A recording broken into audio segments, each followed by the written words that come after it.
Je voulais vous remercier de vous être dérangé. Je vous prie de m'excuser déjà, j'ai une extinction de voix. Ça tombe très très mal, mais c'est comme ça.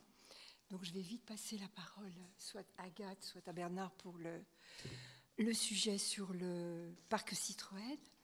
Et nous allons donc commencer par la présentation du projet Inventons la métropole du Grand Paris 2 au niveau du quai d'Issy.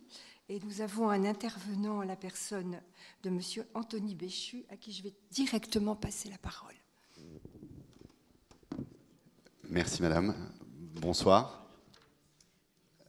Donc effectivement, il y a plus d'1 an, la métropole du Grand Paris lançait la 2e session du concours Inventons la métropole du Grand Paris, pourtant sur la transformation et la valorisation de plusieurs terrains, dont le terrain dit du quai d'Issy, à Paris 15e. Le terrain que vous voyez derrière moi, aujourd'hui, c'est un véritable non-lieu.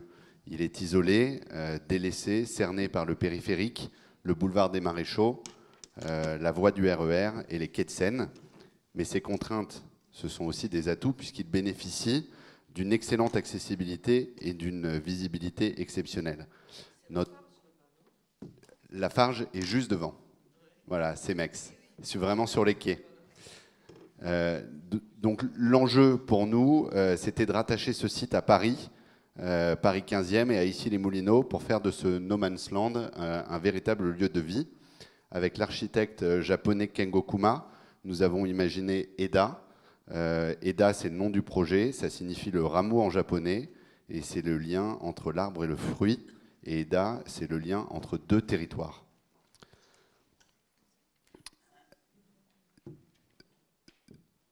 Donc c'est la dynamique du mouvement qui a inspiré à Kengo Kuma un bâtiment tout en horizontalité, fait de lignes, comme vous pouvez le voir, qui fait écho au flux et à la vitesse de son environnement immédiat. C'est un immeuble de bureau d'environ 15 000 m², offrant de grands plateaux de 2000 m² sur 8 niveaux.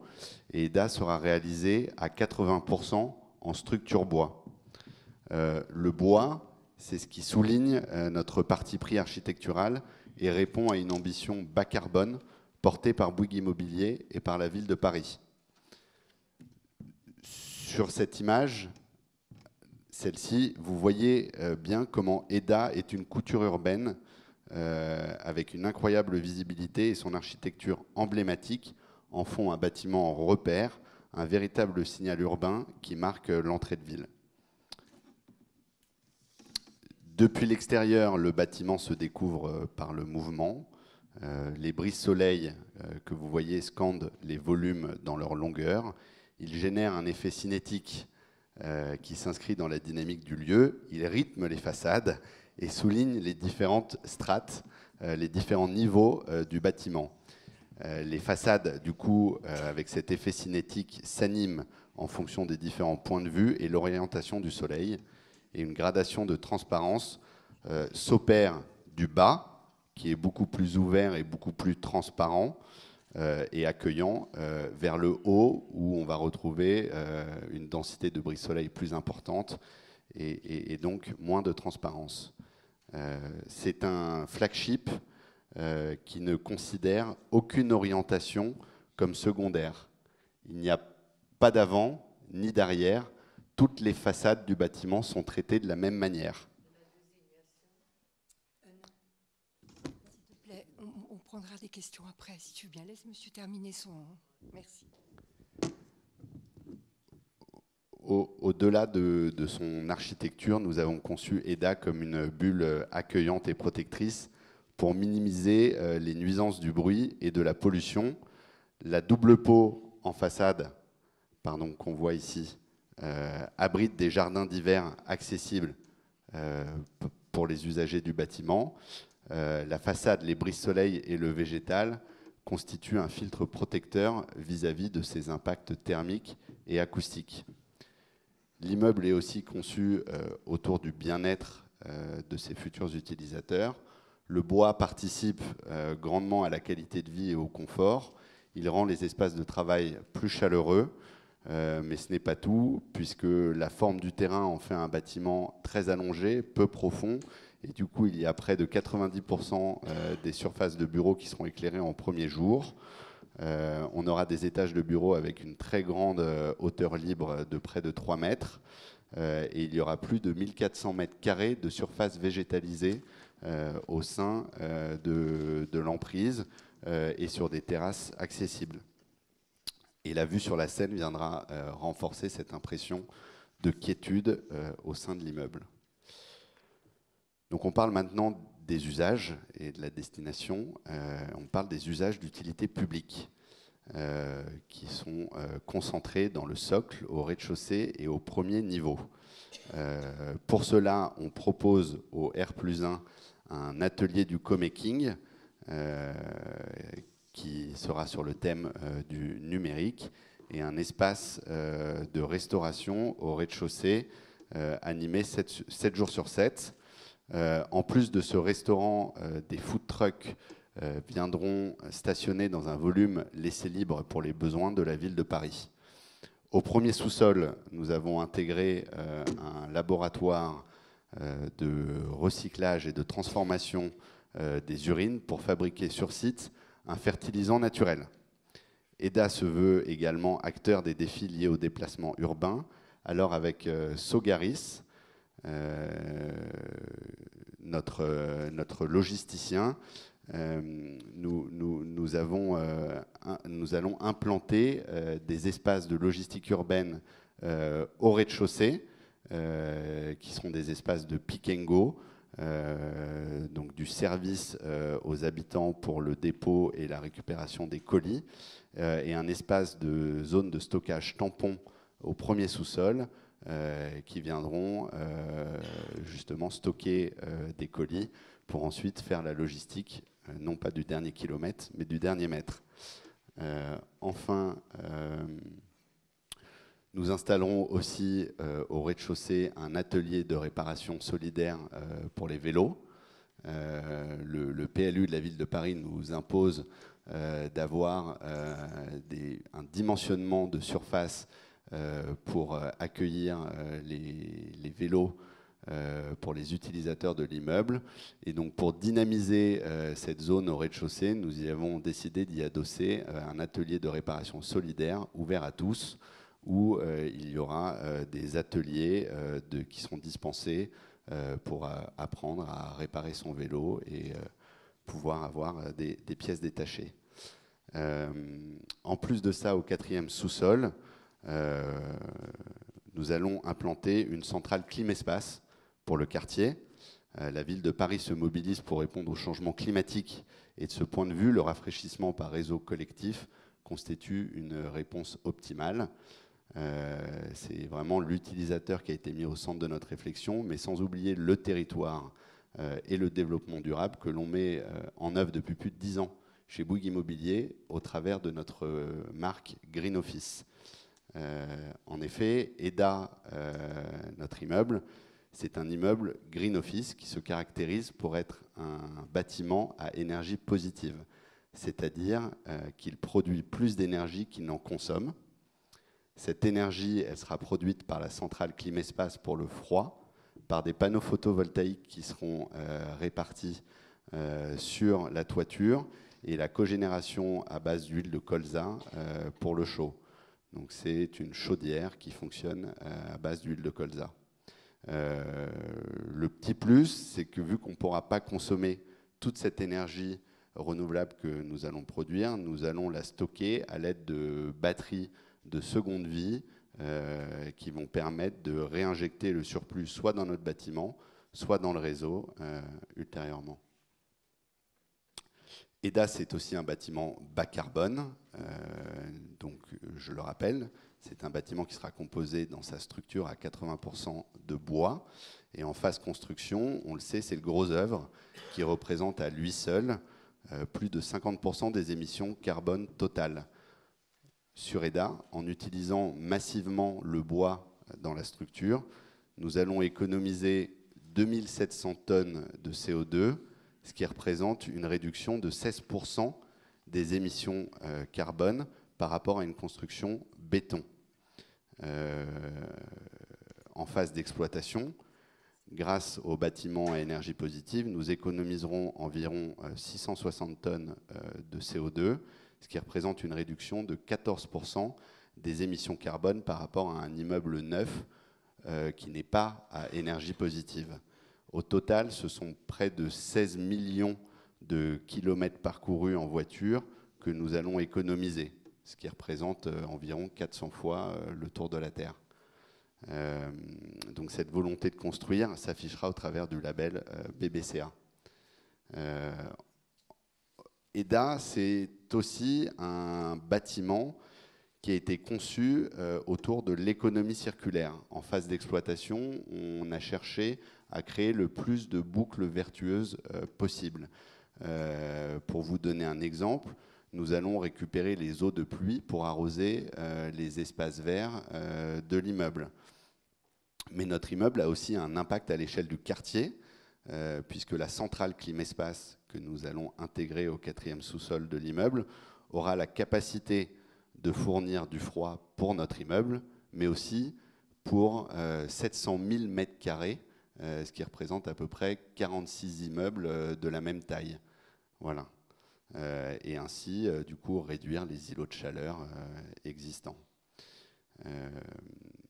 Cet engagement se caractérise aussi par le retour de la nature en ville, et nous voulons transformer ce no man's land en véritable immeuble paysage, et ainsi participer à la réduction des îlots de chaleur grâce à une forte végétalisation. Je le rappelle, 1400 mètres carrés de surface végétalisée environ. Participer à l'hygrométrie des espaces de travail aussi, via les façades ou la toiture. Et on souhaite aussi participer à la création d'un corridor écologique pour permettre aux espèces de pouvoir passer du parc Suzanne Lenglen au parc André Citroën, en passant par notre immeuble. Donc cette volonté s'affichera au travers du label Biodiversity. Et pour conclure, je vous propose un petit film. Si.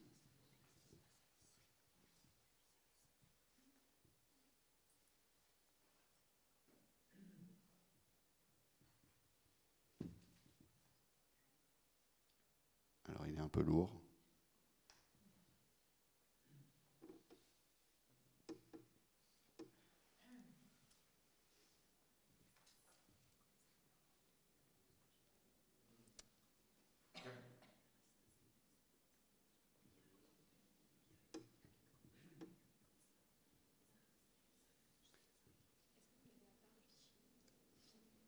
Malheureusement, non.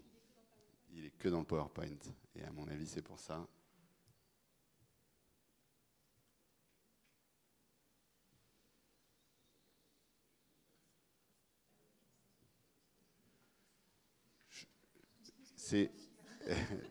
Non, mais c'était l'illustration en images de ce que je viens de vous exprimer.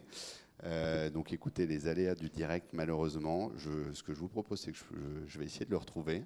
Et puis on le passera à la fin, voilà, pendant les questions-réponses. Merci. Merci beaucoup, Monsieur Béchu, pour cet exposé. Madame, Messieurs, si vous avez, je vais prendre une série de questions pour Monsieur Béchu, je vous en prie.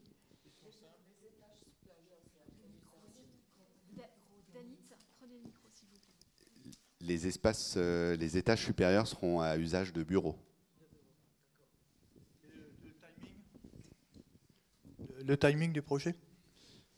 Notre projet est en cours on retravaille certaines réserves qui ont été émises par le jury quand on a été nommé lauréat du concours pour constituer le dossier qui sera soumis au Conseil de Paris au 2e semestre de l'année prochaine.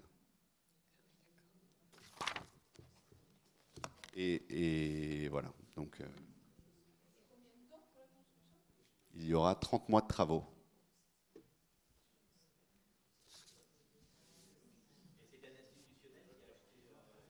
Attendez, on va prendre un micro à chaque fois, si vous permettez. Moi aussi, d'ailleurs. Voilà, merci, monsieur. Est-ce que c'est un institutionnel qui a acheté l'immeuble ? Aujourd'hui, c'est Bouygues Immobilier qui est l'acquéreur. L'objectif, c'est que ce soit un institutionnel qui le rachète. C'est l'objectif. Vous avez un nom? Non.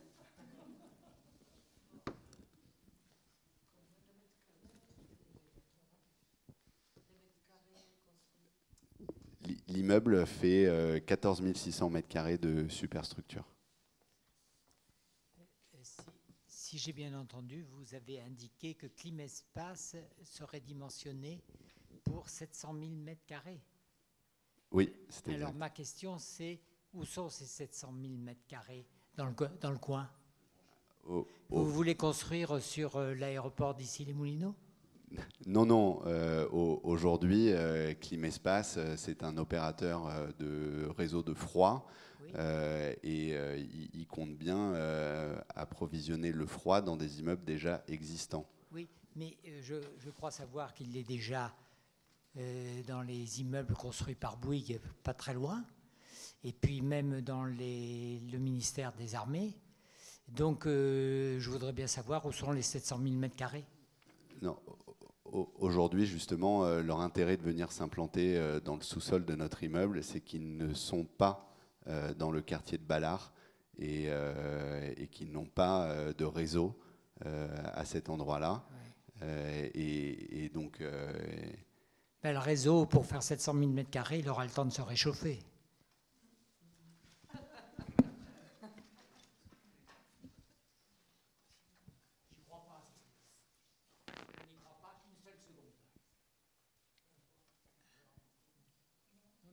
Non, mais je crois que monsieur m'a entendu. Mais il ne faut pas dire des bêtises comme ça, parce que c'est trop gros quand même.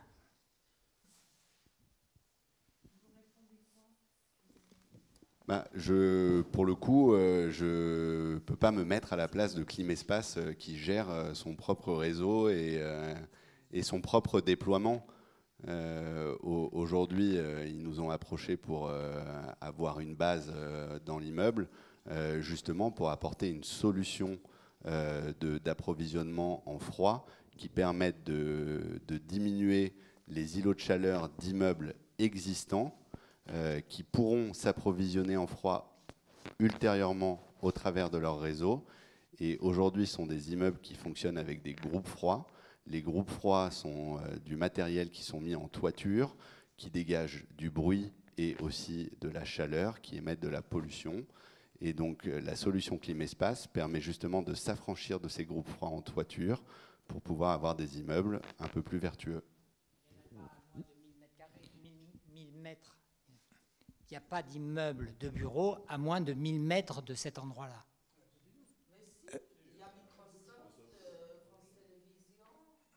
Oui, puis je sais pas si mais c'est ils l'ont déjà. Il y a SFR 40 000 m², il y a Avant d'avoir 700 000 m². Ballard, le Pentagone, il y a des immeubles, immeubles de logement aussi peuvent être accordés.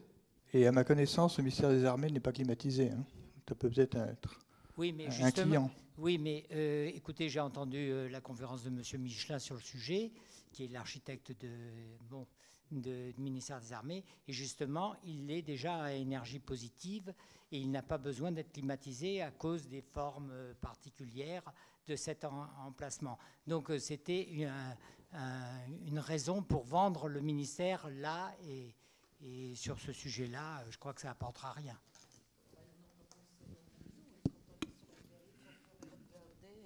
Aussi tout, alors. Voilà. Excusez-moi. Non, je fais juste une remarque que l'architecte qui a fait le ministère de la Défense n'a pas pensé au départ que quand on est sur le périph', on peut faire l'écoute et que maintenant on voit tout ce qu'ils ont mis au long des périphériques pour qu'on ne puisse pas justement écouter ce qui se passe dans le ministère de la Défense. Hein. Il n'y a pas que l'écoute, hein, mais ils n'ont pas pensé à beaucoup de choses et pourtant ils ont mis l'immeuble. Ouais. C'est un complexe immobilier. Combien d'appartements? Je n'ai pas bien compris. Hein. Il y aurait des appartements ou pas? Pardon, c'est un immeuble de bureau. Ah, ce ne sont que des bureaux. D'accord, d'accord.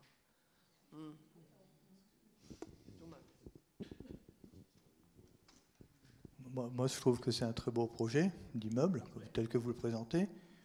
question que je me pose, c'est pourquoi on fait encore des immeubles de bureaux alors que je croyais qu'à Paris, on voulait limiter, justement arrêter de densifier la ville, mais ce n'est pas forcément vous qui pouvez répondre. Pourquoi on n'a pas fait un parc ou je ne sais pas.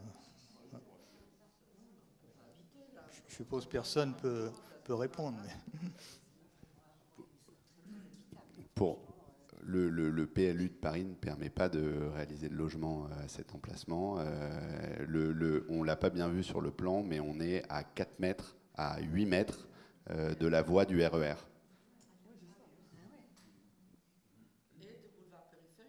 Et du boulevard périphérique qui est un peu plus lointain, mais qui reste très proche.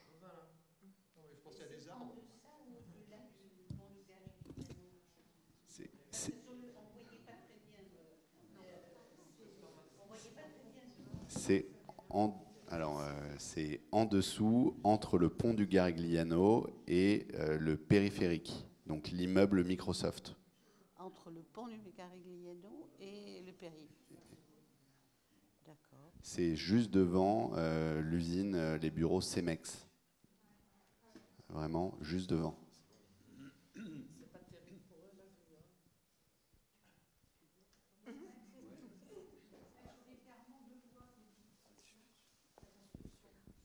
Majoritairement de bois, oui. Aujourd'hui... Ce qui veut dire, parce que c'est quand même ce qui se fait de plus en plus, c'est qu'on a de moins en moins besoin de béton.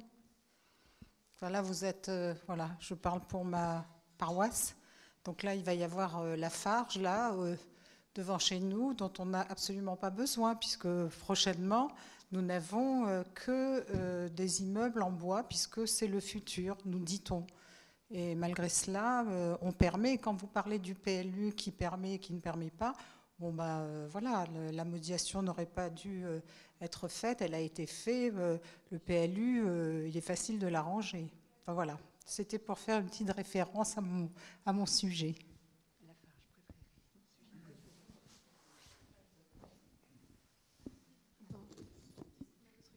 Il y a d'autres questions ? Non ? Bon, merci beaucoup, monsieur. Ça repart pas, il n'y a rien à faire.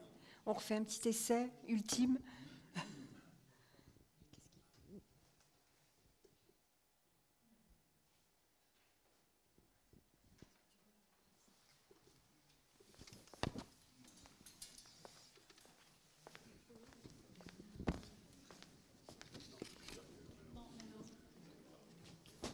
En tout cas, merci beaucoup. Merci pour votre présentation.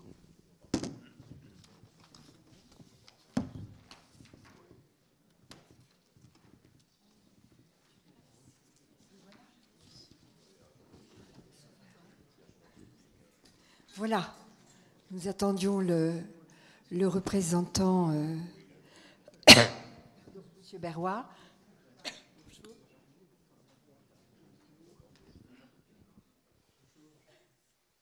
Je vous en prie.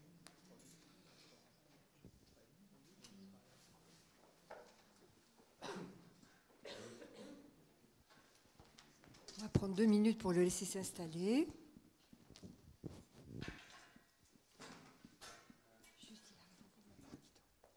Bonsoir, Monsieur Berrois. Bonsoir. Alors, un point d'étape sur la rénovation du parc Citroën.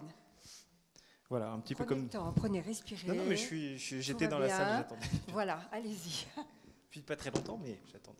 On m'avait dit 19h30, j'étais à peu près. Donc un petit peu comme tous les ans, je reviens vous faire un petit point étape sur le parc André Citroën, sur lequel je sais que vous attendez beaucoup de rénovations et qu'on s'attelle à faire, pas assez vite à votre gré, mais je vous assure qu'on y travaille quotidiennement. Donc un petit rappel pour ceux qui n'étaient pas là, je commence toujours un petit peu la présentation de la même manière pour ceux qui ne sont pas forcément présents à toutes les réunions des conseils de quartier. Donc il y a toujours la petite coquille. C'est bien sur les anciennes usines Citroën que le parc a été construit, avec une ouverture en 1992. Donc c'est un des grands parcs, en tout cas c'est le parc récent le plus grand avec le parc Clichy-Batignolles, qui a ouvert en 1992, donc sur une surface de quasiment 15 hectares. Depuis ce temps-là, le parc rencontre un succès grandissant, notamment grâce au ballon qui permet de découvrir Paris depuis le haut, et le parc en lui-même avec sa très belle architecture depuis le ballon et depuis le ciel. En revanche, depuis quasiment son ouverture, il y a énormément de désordres qui sont apparus, notamment au niveau des fontaines qui n'ont que trop peu fonctionné. Mais il y a également d'autres soucis plus usuels, on va dire, dans les parcs qui sont rencontrés là, notamment sur les cheminements, les plâtelages, les parements. Là, on aurait espéré que ça dure un petit peu plus longtemps. On a également rénové les aires de jeu et on est en train de rénover les fontaines, notamment les fontaines sérielles, comme on va le voir dans la suite de la présentation. Donc très rapidement, un petit programme des interventions qui ont été réalisées, de celles qui vont intervenir, qui sont en cours, et celles qui vont intervenir dans le futur. Donc les aires de jeu du jardin Eugénie Djendi ont été rénovées en 2016. On est en train de rénover progressivement. Chaque année, on investit un bon paquet d'argent dans la rénovation des cheminements et des parements du parc. Les travaux avancent tous les ans régulièrement. On va voir cette année ce qu'on a réalisé et qu'on est en train de réaliser. La rénovation des cheminements en bois au niveau des passerelles sérielles ont été réalisées également. Les aires de jeu du jardin Caroline Aigle, grâce à un budget participatif 2016 ou 2017, je ne sais plus, ont en tout cas été réalisées. On a rénové l'un des deux bassins dits des Magnolias, le bassin qu'on appelle MS1. On est en train de rénover les fontaines sérielles. C'est pour ça qu'une des allées du parc est actuellement fermée, et ce jusqu'à peu près avril 2020, selon les conditions météo. On est en train d'étudier la rénovation de la fontaine Grand Canal. J'espérais qu'on pourrait ce soir vous présenter les premières études. Malheureusement, ça n'a pas été possible. Le maître d'œuvre n'a pas pu rendre sa copie. Enfin, on a été un petit peu long à lui faire la commande. Et lui a été un petit peu lent aussi à finaliser sa chose. Donc il n'était pas prêt ce soir pour vous présenter les premières études. Mais sachez que c'est en cours, c'est bien lancé, il travaille dessus. Donc on avance sur le sujet. Et enfin, en 2020, on va également réouvrir à certains horaires la serre australe en présence des jardiniers, donc qui pourront faire des visites guidées de cette serre qui est également fermée au public depuis trop longtemps. Donc voilà un rapide diaporama sur les aires de jeu du jardin Eugénie Djendi qui ont été rénovées, comme je le disais, en 2016. Les aires de jeu précédentes dataient de 1996, donc elles ont duré 20 ans, ce qui est à peu près la durée classique pour des aires de jeu. Alors dans le parc en lui-même, on a déjà rénové les allées en sable vignac qui se trouvent au-dessus des fontaines sérielles et sous les passerelles dites des sérielles, donc respectivement en 2016 et 2018. On a également implanté des agrès de fitness sous des passerelles au niveau du jardin rouge et du jardin bleu. Donc ça, c'était un budget participatif datant de 2016 ou 2017. Voilà, donc ça a été inauguré en 2018. Cette année, on a également repris les entrées du jardin Eugénie Djendi, tout le dallage qui était un peu brinque-ballant, qui désormais est rénové et qui normalement a été réalisé pour durer un certain nombre d'années. On a renforcé le lit sous les dalles, donc elle ne devrait plus bouger. On a également rénové les parements devant les deux grandes serres. Et on a repris les abords de la fontaine pétillante qui étaient sacrément dégradés également.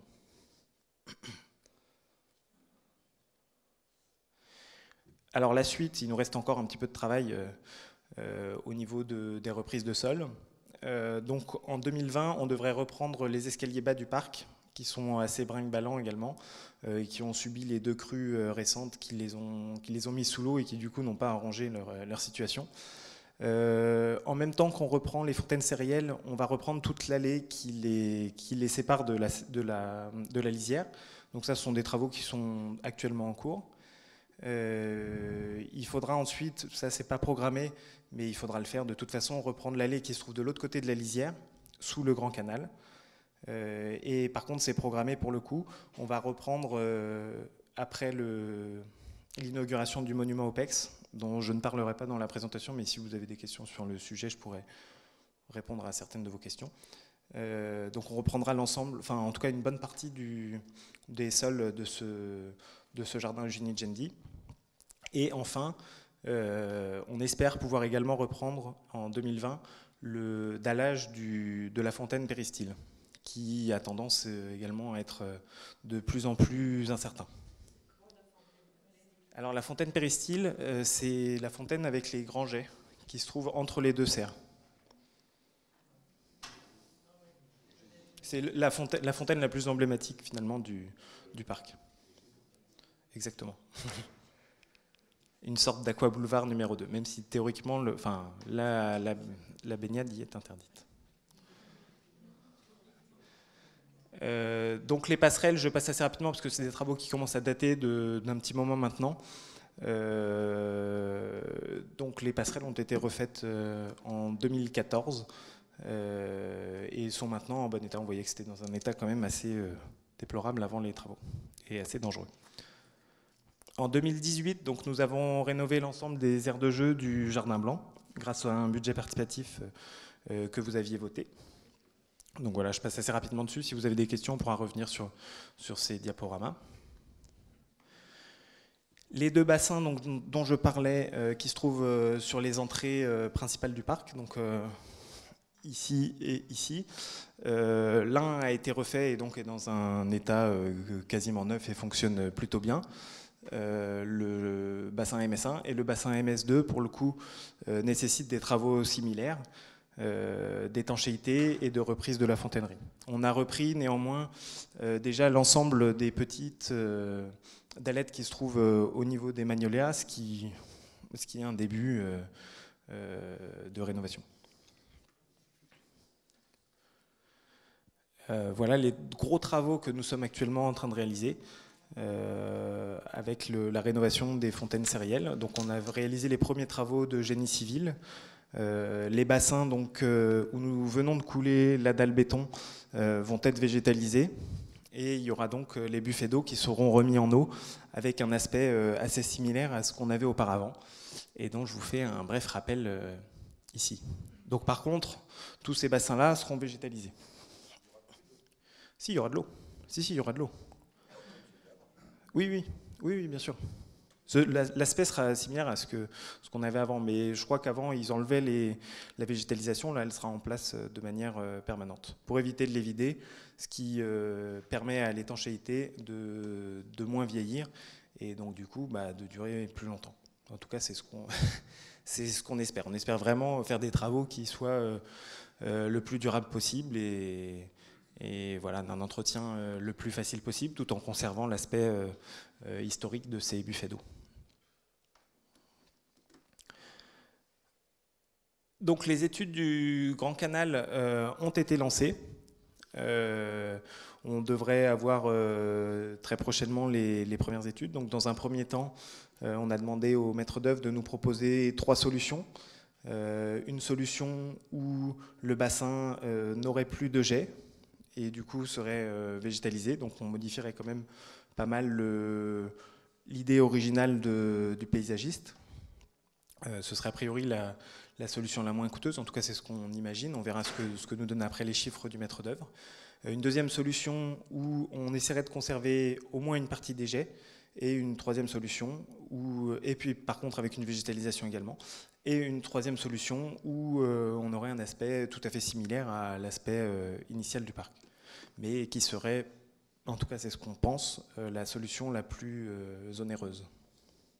Donc après il y aura des décisions politiques à prendre en fonction de ces 3 solutions proposées. Donc voilà, un petit rappel quand même du Grand Canal tel qu'il était à son origine et tel qu'il n'a malheureusement pas été très longtemps. Donc on est en train de réparer la brumisation de la serre australe dont je vous parlais tout à l'heure, ce qui permettra de mieux gérer les végétaux qui s'y trouvent. Et donc du coup, avec la nouvelle équipe de jardiniers qu'on a sur place, on va organiser des visites de cette serre. Parce qu'en fait, le problème, si elle n'est pas ouverte, c'est parce qu'il faut absolument qu'il y ait la présence d'un agent de la mairie de Paris dans la serre, ce qu'on n'était pas plus en mesure d'assurer ces derniers temps. Donc voilà, on va essayer de mettre en place ça avec une présence de temps en temps, et puis surtout avec des explications offertes au public, parce que je pense que c'est vraiment une serre avec des végétaux très intéressants. Donc voilà. Donc voilà une petite photo qui vous donne un aperçu des végétaux qu'on y trouve, donc comme son nom l'indique, qui viennent d'Océanie. Donc voilà, en résumé, ce qui a été fait, les plattelages des passerelles et des belvédères, le réaménagement des aires de jeu à la fois du jardin Eugénie Djendi et du jardin Caroline Aigle, jardin blanc, une partie des fontaines Magnolia qui a été refaite, donc le bassin MS1, le MS2 que l'on espère réaliser en 2020, donc des cheminements qui sont repris au fur et à mesure des années, tout comme les esplanades et les dallages de parements qui se trouvent dans le parc. Donc les fontaines sérielles qui sont actuellement en cours de rénovation. On espère une remise en eau pour le printemps 2020. La fontaine Grand Canal, donc je sais que vous attendez avec impatience. Je m'attends à... Et la cascade qu'on va remettre, oui, c'est vrai que la cascade a été normalement, donc c'est un budget annexe parce que ça va être du fonctionnement. Elle devrait être remise en eau dans le courant de l'hiver.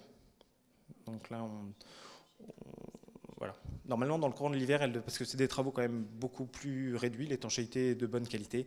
C'est juste des travaux électriques. En fait, c'est les inondations qui nous ont noyé les armoires, et donc voilà pourquoi elle a été arrêtée, mais c'est quand même des travaux moindres par rapport au Grand Canal. Donc normalement cet hiver, ça va être remis en route. Et donc les réfections de la fontaine Grand Canal qui seront effectuées, on espère, en tout début de mandature prochaine. Voilà, si vous avez des questions, je suis bien entendu à votre disposition.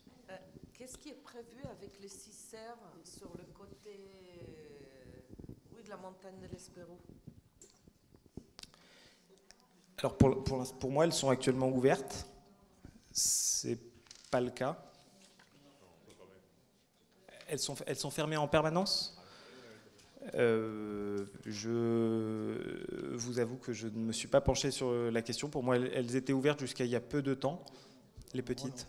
Non, ça fait un moment que c'est fermé. Elles n'ont jamais été ouvertes. Ça fait déjà plus que 10 ans que... D'accord. Alors, d'accord. Alors, je pense que c'est le même problème que pour les grandes serres. Il faut absolument du personnel de la ville de Paris dans les jardins, dans ces serres-là. Il n'y avait pas avant? Alors, et on a l'impression qu'elles sont un peu à l'abandon, hein, donc il y aurait certainement quelque chose à faire aussi là. Bon, si, on va voir. De toute façon, on va rouvrir la serre australe dans un premier temps en présence des jardiniers. Si c'est quelque chose qui fonctionne bien, on déploiera le même système sur les petites serres pour les faire visiter, au moins les faire visiter, et puis après, si ça nécessite la présence d'un agent comme pour les grandes serres, peut-être qu'il faudra recruter quelqu'un qui puisse faire les allers-retours et assurer la sécurité de ces serres. Et quid de la deuxième serre qui devait être donnée en concession? Alors pour l'instant, il n'y a eu aucune évolution sur le sujet, en tout cas à mon niveau. Donc pour l'instant, elle reste comme elle l'est actuellement, une serre qui assure de l'événementiel régulièrement. Je crois que, récemment, il y a eu un gros événement de l'armée qui a été organisé dans le parc. Il y a eu également de la nourriture coréenne qui a été présentée. Voilà, c'est les deux derniers gros événements que j'ai en tête. Il y a peut-être eu un défilé de mode aussi. C'est des événements qui n'auront lieu de toute façon que l'été, puisque l'hiver, cette serre a vraiment la fonction de serre, hein, puisqu'elle abrite les végétaux qui sont dans les pots à l'extérieur. Donc, tout à fait. Sa fonction de serre est là pour l'hiver, en tout cas. Hein. Tout à fait. D'ailleurs, il y a quand même des événements qui ont lieu l'hiver, mais on demande aux organisateurs de l'événement de prévoir un remisage des végétaux à l'extérieur quand c'est le cas. C'est vrai que l'hiver, des fois, ça arrive un petit peu.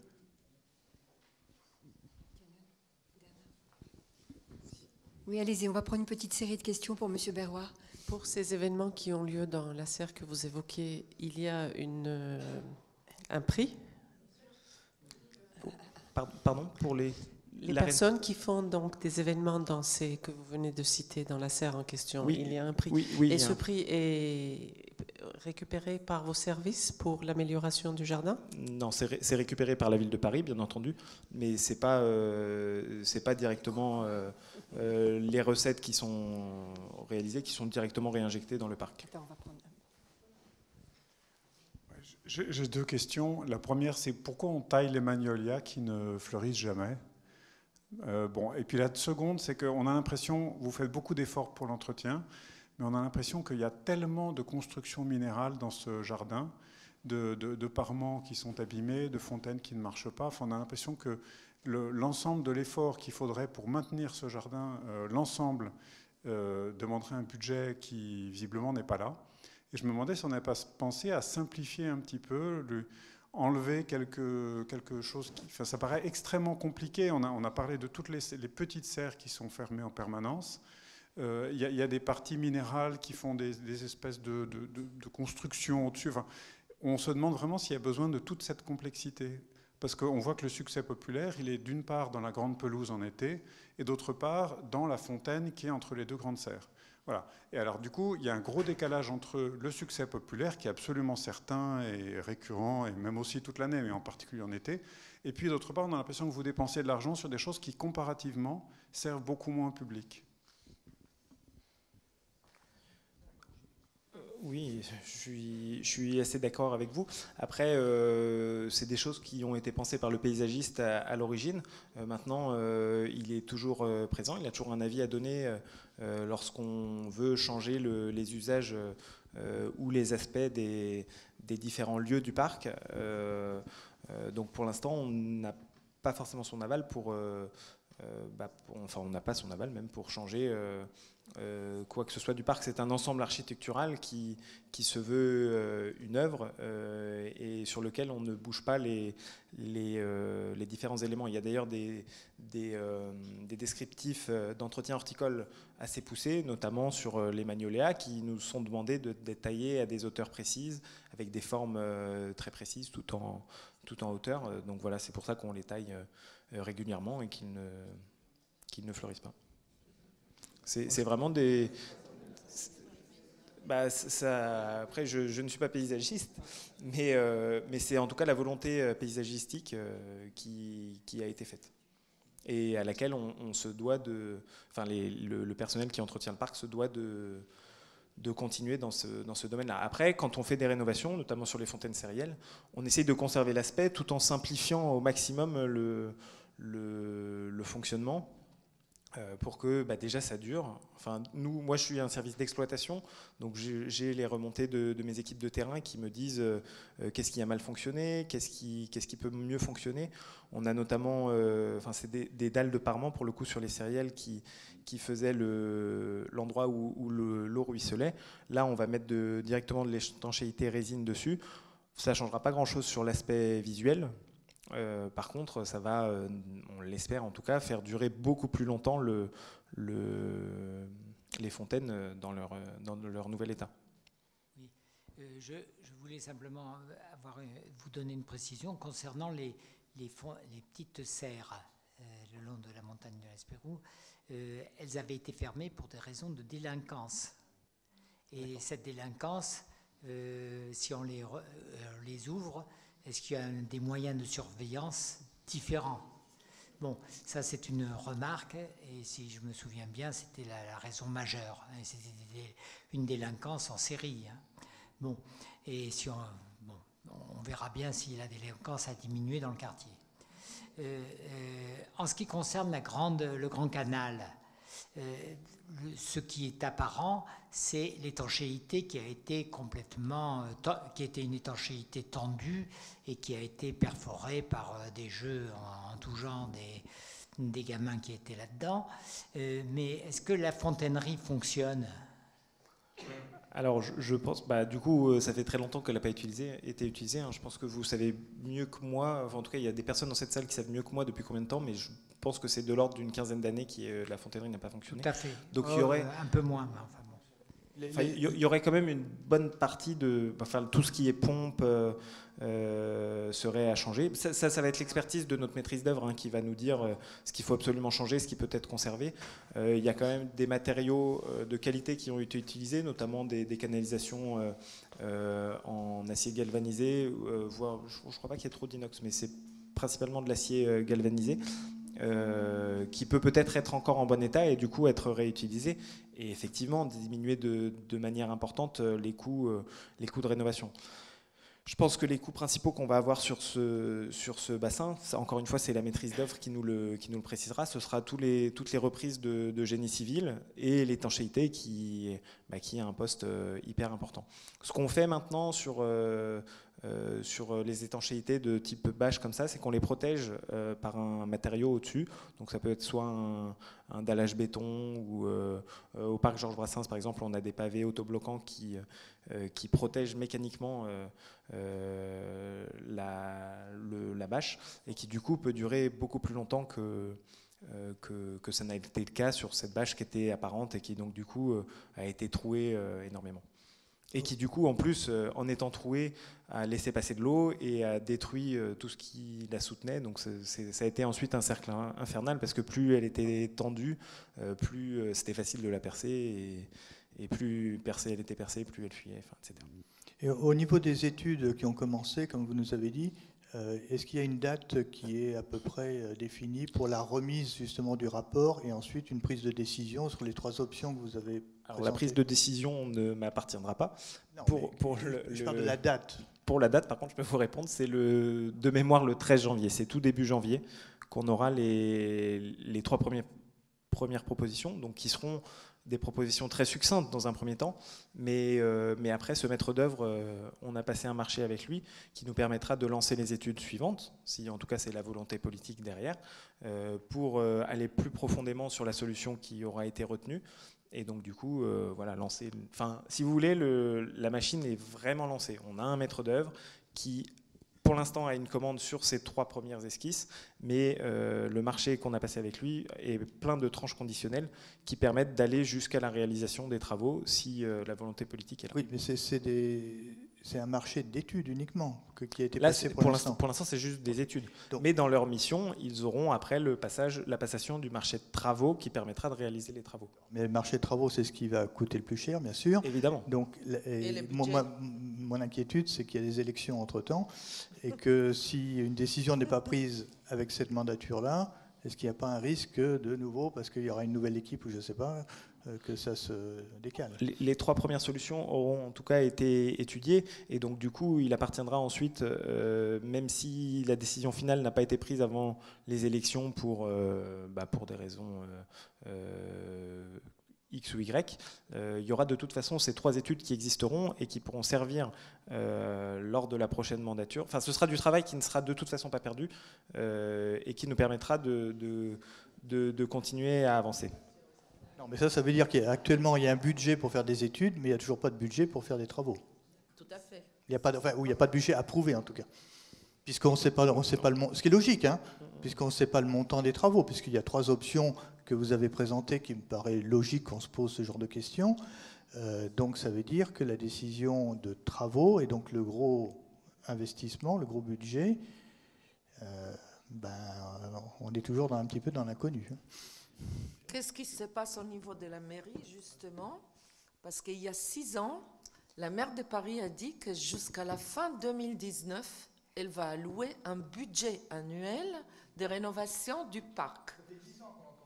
Voilà. Et ça a été à la mairie de Paris. Et elle a promis ça au maire et elle a promis ça à tous l'Assemblée, à tous les conseillers. Qu'est-ce qui se passe? Est-ce qu'il y a un budget finalement?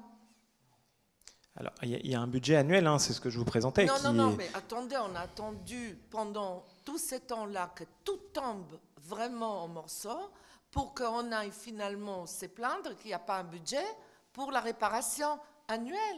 Dès qu'il y a une dalle qui est cassée, il faut avoir un budget aussi pour la remplacer et pas faire tout tous les 20 ans.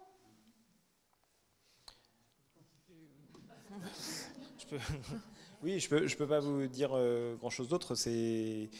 Effectivement, c'est un petit peu la remarque que nous faisait le monsieur tout à l'heure. Le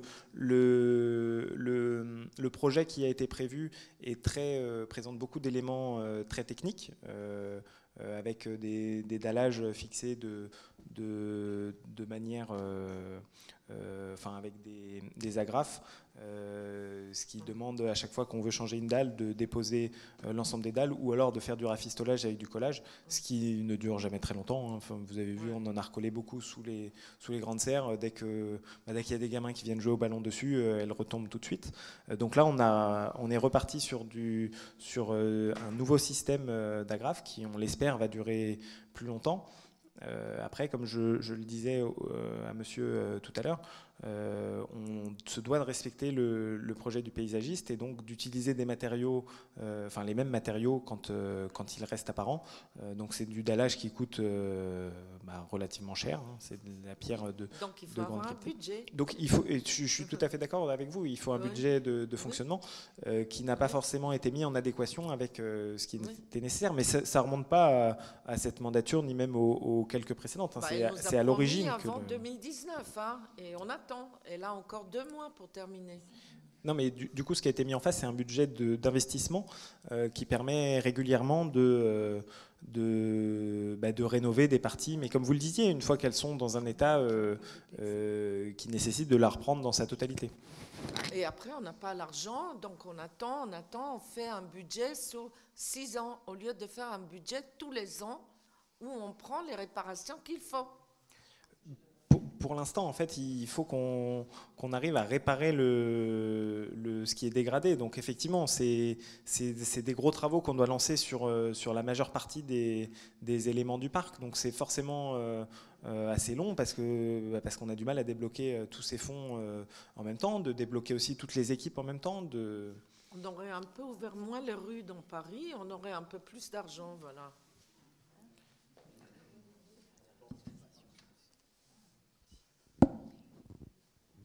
Encore, oui. Monsieur, je voulais vous mettre un peu de baume au cœur.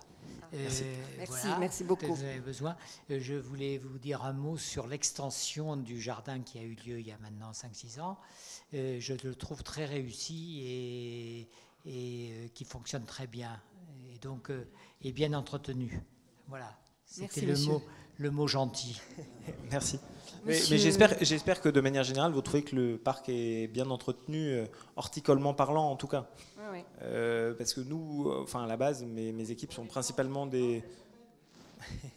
Non, mais mes équipes sont principalement des jardiniers, donc sur ce volet-là, on remplace les végétaux quand ils sont abîmés le plus rapidement possible. On a du monde qui travaille dans le parc et qui donne tous les jours beaucoup de passion dans son métier. Voilà, ce sont des bons professionnels, hein, toutes les équipes qu'on a. Après, on est moins dimensionné pour tout ce qui est travaux de reprise de sol, de fontainerie, etc. Et les marchés dont l'on dispose sont également moins dimensionnés. Monsieur Berroir, vous nous dites un petit mot sur le jardin noir OPEX, le monument OPEX. Alors, il va y avoir l'inauguration du monument le 11 novembre par le président de la République. Voilà, donc il sera dévoilé à ce moment-là. Pour l'instant, donc les travaux sont terminés. Oui. Réceptionnés, peut-être avec des réserves, je ne sais plus exactement où on est. Parce que c'est le ministère des Armées qui a eu la maîtrise d'ouvrage déléguée par la mairie de Paris sur cet ouvrage. Donc voilà, les plantations sont terminées. Les plantations. Je suis allée sur place, je n'ai trouvé que du béton. Non, il y a un petit carré qui reste, qui subsiste en bas, mais vraiment un petit carré, j'exagère peut-être un petit peu plus, mais franchement. Oui, après c'est un lieu qui s'est voulu de mémoire. Donc il a pour but d'accueillir l'organisation de cérémonies. Donc il y avait forcément une grande part dévolue à des gradins, oui. Au monument en lui-même et à la mémoire tout simplement. Enfin, d'accord. Donc voilà. Enfin, je peux là-dessus sur le projet, encore une fois paysagistique, je peux pas. J'émets pas d'avis. Non, il y a eu un architecte, point terminé. Voilà. Je m'en doute tout à fait. Ok. Oui, il y a eu des plantations parce qu'il y a 3 pins qui ont été plantés en remplacement d'un autre qui a été abattu. Les 3 pins ont été plantés en août. Ils sont déjà en mauvaise forme. Je ne sais pas s'ils vont rester les 3 pins, mais voilà.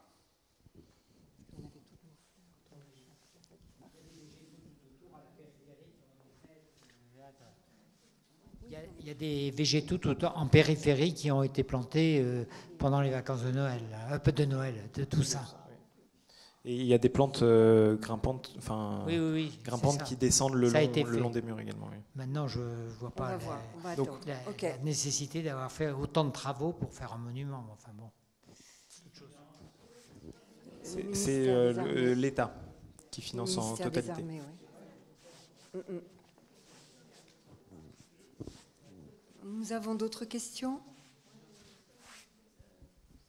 Je voudrais savoir pendant combien de temps on est obligé de respecter cette œuvre architecturale, parce que est-ce qu'il n'y a pas une limite dans le temps, comme pour une œuvre d'art qui tombe dans le domaine public? Est-ce qu'il n'y aura pas un moment où on pourra modifier des choses dans ce parc et faire des choses moins coûteuses? Je vous avoue, je ne sais pas, répondre à votre question. Tu sais ça, toi, Denit, en tant qu'architecte, tu sais ça, non? Non, mais du coup, monsieur me dit, monsieur Lescombe me souffle à l'oreille que c'est 70 ans, et je le crois. Non, je pense que c'est ça. Non, je suis vraiment désolé, oui, je pense qu'il y a une limite de temps, mais enfin, bon, je vais laisser monsieur Lescombe peut-être prendre la main. D'accord.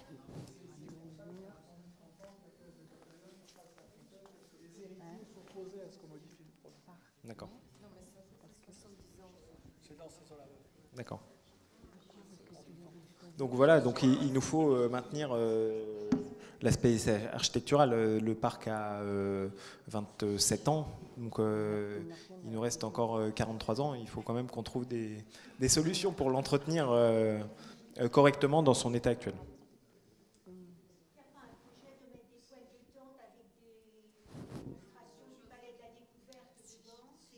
Ça, c'est sur le Jardin Blanc qu'il y a ce projet-là, d'accueillir effectivement le Palais de la Découverte durant les travaux qui vont être menés de 2020 à 2024. Voilà. Donc il y a un bâtiment éphémère qui va être mis en place. Ce ne sont pas des toiles de tente, hein, ce sera du dur. Oui. Ah oui. Et une structure en bois qu'on va essayer à la fin, on va essayer de demander de conserver.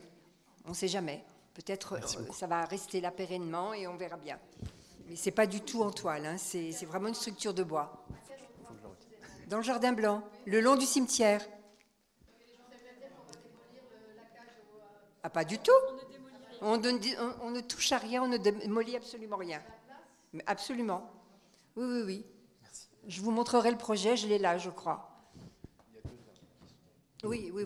On est obligé de déraciner 2 arbres, simplement. C'est tout. Qui sont remis après et on ne touche à rien d'autre. 4 arbres. Mais... 4 ? Oui. Mais c'est 4 qui sont... On nous avait dit 2. Mais bon. Alors ça va pas. Ah, ça va pas. Non, effectivement, il y a 4 arbres qui doivent être transplantés. Et les éclairages, mais l'éclairage qui de toute façon, si les bâtiments sont enlevés après, c'est un très beau projet, vous allez voir. Je pense que vous allez tous être très contents. Ça va changer la physionomie du quartier, etc. C'est vraiment un très beau projet. On s'est battu avec Agathe et Monsieur le maire pour l'avoir. Et franchement, vous allez voir, je pense que vous allez être très contents. Il y a d'autres questions ? On occupe les allées quand même. Donc il n'y aura plus de place pour les joueurs de boules et pour les enfants, etc. On occupe une allée. L'espace va être vraiment occupé. Donc ça ne sera plus un jardin, ça ne sera plus un espace vous gardez les espaces, de libre circulation. Vous gardez les espaces de jeu, vous gardez des espaces pour vous promener. Il y a une allée qui est occupée par ces bâtiments. Puis il y aura de la hauteur, donc ça va tout à fait dénaturer l'espace. Enfin, moi j'aime l'espace tel qu'il est, et je suis désolée de voir ce qui va se passer. Voilà, alors, je suis désolée de le dire aussi, mais on peut avoir on va voir des opinions divergentes sur ce projet, mais il faut se rappeler que voilà, la structure elle-même est prévue pour être éphémère. J'espère qu'elle le sera. On accueillera donc ce bâtiment de 2020 à 2024, d'accord, le temps des travaux du Grand Palais. C'est le Palais de la Découverte qui vient s'installer. C'est quand même une grande institution de Paris qui va permettre aux enfants du 15e et du quartier et aux adultes également, hein, bien sûr, de pouvoir profiter justement de tout ce qui est proposé par le Palais de la Découverte. Donc, après que le jardin se retrouve un peu dénaturé à votre goût parce qu'on va installer une structure de musée, je peux l'entendre. Maintenant, voilà, le projet a vraiment été extrêmement bien réfléchi. Effectivement, quand on voit l'espace comme ça, on a du mal à imaginer le projet tel qu'il sera. Parce que c'est vrai que quand on voit cette allée, on a du mal à se dire mais comment ils vont faire. Donc, juste pour répondre aussi à madame par rapport à cette allée qui va être occupée, c'est pas l'ensemble du Palais de la Découverte qui se déplace, d'accord ? C'est une petite partie. Donc, ils amènent une partie de l'activité dans le 15e, ce sera pas tout. Donc, il y aura quand même des salles de ce qu'ils appellent médiation, c'est là où ils présentent les différents travaux, où ils font participer les groupes aux différents travaux scientifiques comme ils le font actuellement. Et on aura aussi une partie planétarium. D'accord ? Donc voilà, ça c'est les différents espaces qui seront là et ils auront un espace aussi après à eux un peu plus bureau. Mais effectivement le projet a été approuvé en Conseil de Paris, a été approuvé bien évidemment par nous, mairie du 15e, puisqu'on était très favorable à l'implantation de ce projet pour que le Palais de la Découverte s'installe. Donc là les travaux vont pouvoir commencer au printemps. Puisque le Palais de la Découverte souhaite pouvoir ouvrir ses portes au mois de septembre 2020, plutôt fin septembre 2020. Voilà. Vous vouliez voir Oui, je vais vous le montrer. Est-ce qu'on en profitera pour mettre des caméras de surveillance ? Parce que je vous cite, à titre d'information, entre le Pinat des Cévennes et le cimetière, il est en train de se monter un point de deal. Je ne sais pas si vous le savez, mais je pense que la police doit être au courant, et en tout cas, ça doit être de bon temps de mettre quelques caméras de surveillance. Alors, en ce qui concerne la sécurité, effectivement, dans les différentes réunions auxquelles nous avons pu assister, nous avons proposé aux personnes du Palais de la Découverte de rencontrer les différents services locaux. Donc, par exemple, il pouvait y avoir M. Berroir pour les espaces verts, et on avait également convié le commissariat, qu'il y ait des représentants du commissariat qui soient là. Vous le savez, on est bien sûr au courant des problèmes qu'il peut y avoir dans le quartier, des problèmes de sécurité. Vous savez que le maire a à cœur vraiment de faire encore plus pour la sécurité des habitants. Donc le Palais de la Découverte est totalement conscient des enjeux au niveau sécurité pour ce musée. Donc, alors la question des caméras, ça je ne peux pas vous dire. Est-ce que ce sont des caméras qui seront installées ? Je ne sais pas. En tout cas, le commissariat a bien conscience du fait de l'implantation de cette nouvelle structure, qu'effectivement il y aura peut-être une attention encore plus particulière à avoir. Et le Palais de la Découverte lui-même, en termes de gardiennage, a aussi prévu qu'il faudra être vigilant.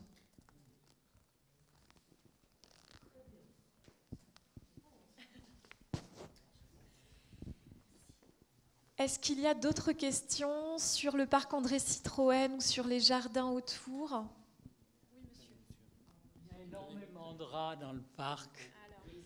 Est-ce qu'on fait quelque chose pour s'en débarrasser ou est-ce qu'on veut les protéger ?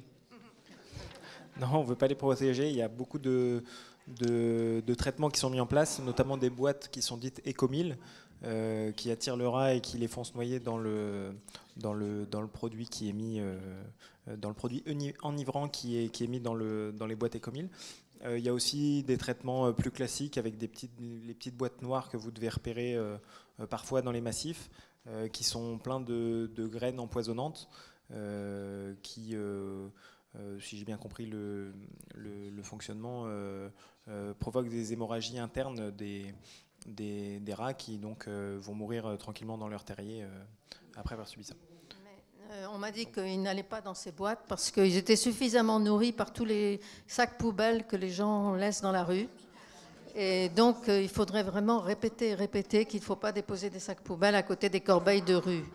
Parce que là, nous, devant chez nous, la nuit, on voit des rats tout le temps en train de manger dans les poubelles qui sont devant notre porte.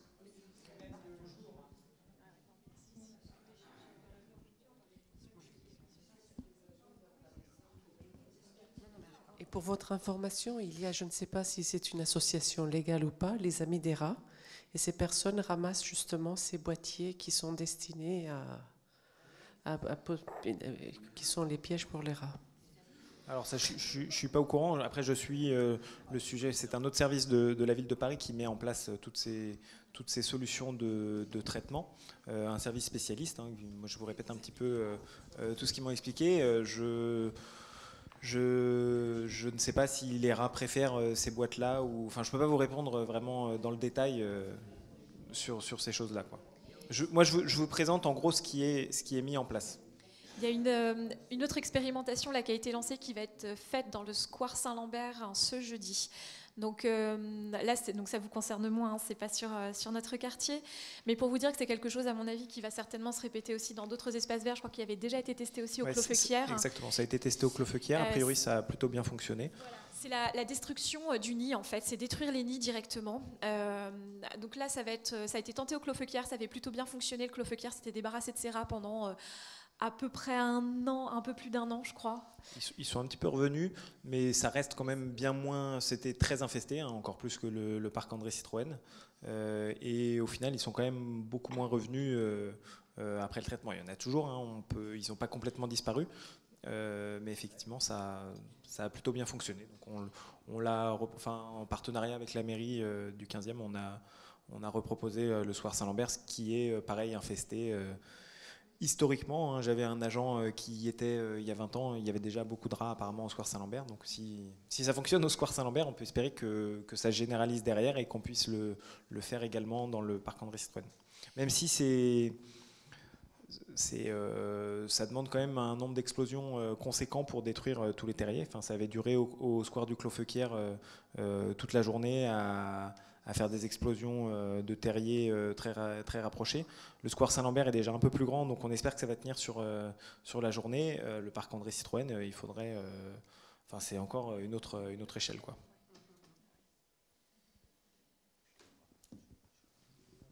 Est-ce qu'il y a... Oui, monsieur. Oui, j'ai une question. Il y a les amis des rats, mais il y a aussi les amis des pigeons. Alors...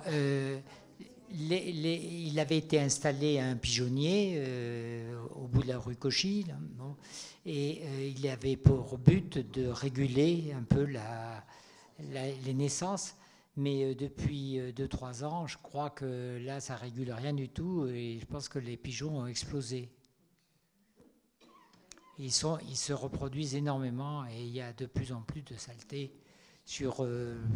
autour du pigeonnier. Enfin bon, ça va sur toute la rue de la Montagne de l'Espérou et il y a énormément de pigeons. Alors je ne sais pas si c'est de votre compétence, mais enfin si on peut faire quelque chose, tout en préservant bien sûr la faune qui est sacrée pour certains. Alors, c'est de ma compétence un petit peu. C'était un peu des tests, en fait. Ces pigeonniers qui avaient été installés dans tout Paris. Il y en avait eu 10 d'installés dans Paris, donc, dont un dans le 15e.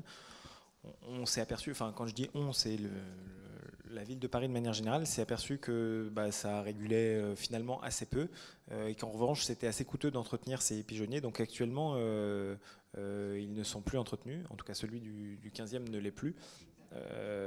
Mais je vous dis encore une fois, s'ils ne le sont plus, c'est parce que l'effet était c'était assez inutile et par contre ça nous coûtait quand même énormément d'argent.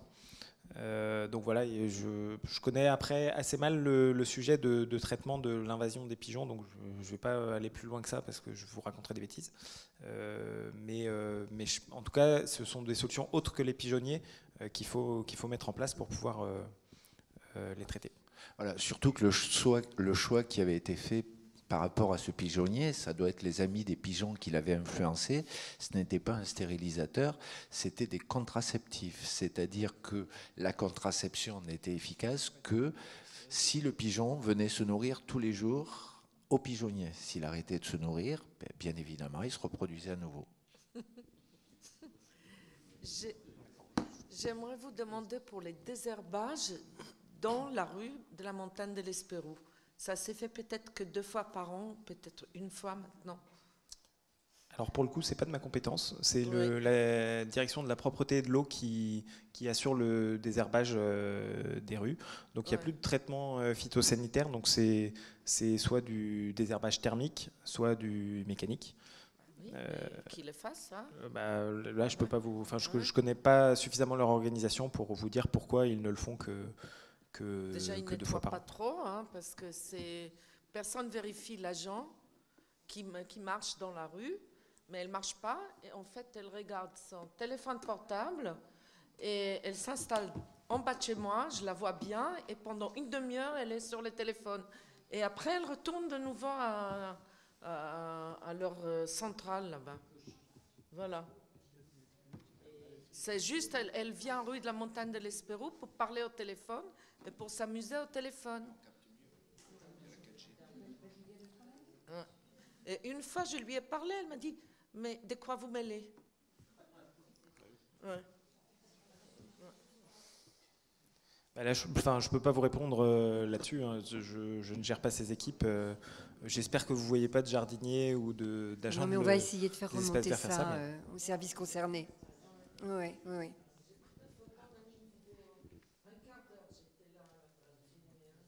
Le plus choquant, c'est le dimanche matin. Parce que le dimanche matin, ils sont en heure supplémentaire. Ils arrivent sur la rue Cauchy, tous les engins sont installés devant la rue Cauchy, ils sont arrêtés à 10h et à midi, bien sûr, ils rentrent. Donc voilà. Alors vous savez, c'est vraiment choquant. Hein. Alors, je ne sais pas s'il y a des chefs d'équipe, mais ils sont aussi aux abonnés absents. Moi, je vais dire du bien de quelqu'un, c'est celle qui travaille autour du Jardin Blanc. Je ne sais pas qui est cette dame, enfin je la vois depuis 3 ou 4 ans. En tout cas, elle, si vous avez des médailles, donnez-lui une, je la vois faire. Elle n'arrête pas, elle désherbe, elle fait tout à la main, à la bêche. Elle nettoie du matin au soir. Elle arrose tous les magnolias qui ont été posés sur la partie piétonne. Donc celle-ci, bravo. Il faut quand même le dire. Elle est hyper performante. Bravo. C'est de sa compétence, donc pour la médaille, il pourra lui proposer.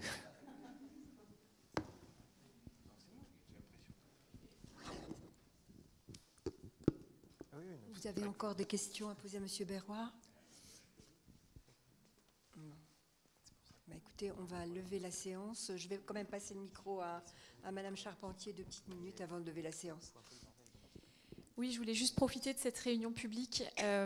En fait, donc on en a parlé pas mal ce soir. On est en année électorale, donc vous le savez certainement, cette réunion publique sera certainement notre dernière réunion publique.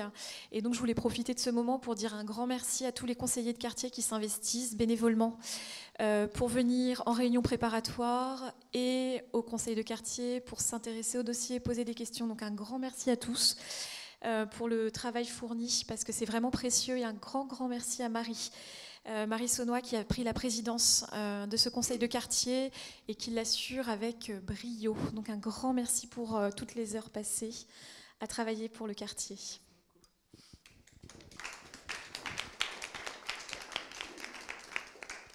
Alors voilà, donc on espère vous... Oui ?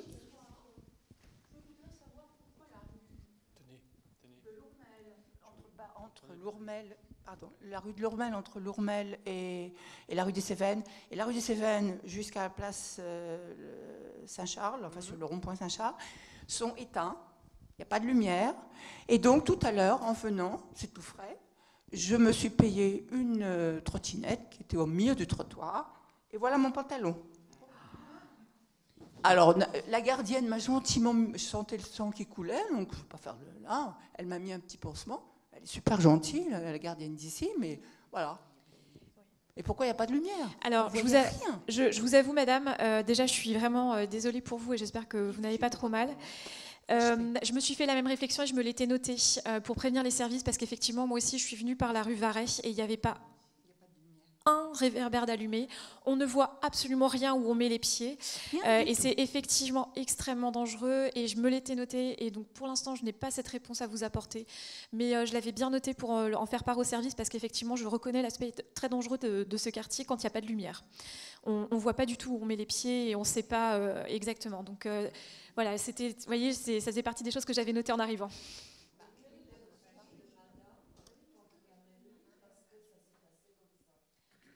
Alors de recours, là-dessus, je ne sais pas, hein, question recours. Par contre, effectivement, prévenir l'adjoint à la voirie, ça c'est toujours possible. Faire un petit courrier à la mairie, ça c'est toujours possible. Un email ou à moi-même, hein, si vous le souhaitez, il n'y a pas de souci. De toute façon, je transmettrai. Mais ayant... Alors, voilà, je suis vraiment encore une fois désolée pour vous que vous soyez fait mal, mais je me suis fait effectivement la même réflexion en arrivant en me disant c'est désastreux, on ne voit absolument rien. Moi, je veux bien écrire à M. Goujon, hein, ça ne me dérange pas, mais peut-être que c'est accessoire pour lui. Non, non, non, pas du tout. Au contraire, très sincèrement, quand vous avez des soucis comme ça, c'est ce qu'on dit. Nous, en tant qu'élus, en tant qu'adjoints, on ne peut pas être partout, tout le temps dans toutes les rues, on ne peut pas voir tout ce qui se passe. Donc, en fait, on est là aussi pour ça, pour faire le relais, c'est-à-dire que la plupart du temps, je vous répondrai... Je prends contact avec le service et reviens rapidement vers vous parce que je n'ai pas forcément la réponse tout de suite comme ce soir, mais par contre, je transmets systématiquement au service concerné et je redemande quand vraiment il y a un souci et qu'on n'a pas la réponse tout de suite. Mais vraiment, en tout cas pour tous les habitants, que ce soit vraiment... nous sommes là aussi pour faire le relais et pour pouvoir signaler ce genre de choses. Quand vous voyez des dysfonctionnements de ce type, surtout n'hésitez pas. Des questions au sujet... Je voulais demander, au sujet du monsieur qui est en face du café Le Bon Voisin. Ça fend le cœur, l'autre jour il pleuvait. Alors, c'est le monsieur qui est sur le rond-point Saint-Charles ? Ouais. Oui, alors le monsieur sur le rond-point Saint-Charles. J'ai déjà fait plusieurs interventions. On va recommencer. En fait, on essaie de faire passer des maraudes avec des personnes qui lui proposent des solutions, qu'il y ait un nettoyage aussi qui soit fait, parce qu'on sait, oui, on sait. Voilà, c'est ça. Donc, j'ai fait une demande il y a 10 jours. Et donc, du coup, je vais refaire une demande hein, pour qu'on vienne en aide à ce monsieur et que l'espace soit nettoyé. Il veut pas. Il y en a deux. Il y en a un en face de la banque et oui. Un devant la banque et il y en a un aussi.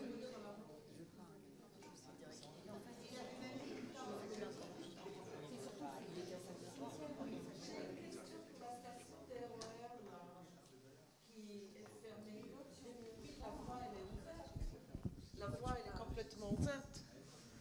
Qu'est-ce qui se passe avec la station RERC, la toute nouvelle station high-tech avec toutes les lumières LED et tout, qui est sur les quais et qui est fermée. Et au départ, on nous a dit qu'elle est fermée parce qu'il y a les travaux devant. Mais les travaux sont finis. De sortir, mais pas entrer. Si? Non. De sortir, mais pas entrer. Bah, j'ai vu qu'il y a quand même des fils pour empêcher. Hein. C'est la sortie Javel. La nouvelle sortie Javel pour les handicapés. Tu envoies un mail à la... Ouais.